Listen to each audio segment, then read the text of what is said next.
Adilabad municipal vice చైర్మన్పై ఈ నెల 18న అవిశ్వాస పరీక్ష జరగనుంది. మున్సిపాలిటీలో కాంగ్రెస్కు బలం తక్కువగా ఉండడంతో బీజేపీతో పాటు బీఆర్ఎస్ కౌన్సిలర్లను లాగే ప్రయత్నం చేస్తుంది. కాంగ్రెస్ ఈ క్రమంలోనే బీజేపీ తిర్పెల్లి కౌన్సిలర్ రాజేష్ కాంగ్రెస్ పార్టీలో చేరడం ఖాయం కావడం, కాంగ్రెస్ పార్టీ కార్యాలయంలో ఉన్నాడని తెలుసుకున్న బీజేపీ శ్రేణులు ర్యాలీగా తరలి వెళ్లారు. వీరిని పోలీసులు అడ్డుకోవడంతో బీజేపీ నేతలు వాగ్వాదానికి దిగారు.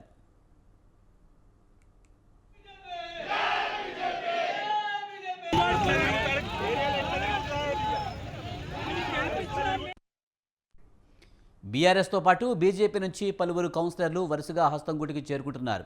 Vice chairman Zaheer Ranjani BRS party నుంచి కాంగ్రెస్లో చేరారు. దీంతో మొత్తం 33 మంది కౌన్సిలర్లు ఆయనను పదవి నుంచి తొలగించడం కోసం కలెక్టర్కు నోటీసులు ఇచ్చారు.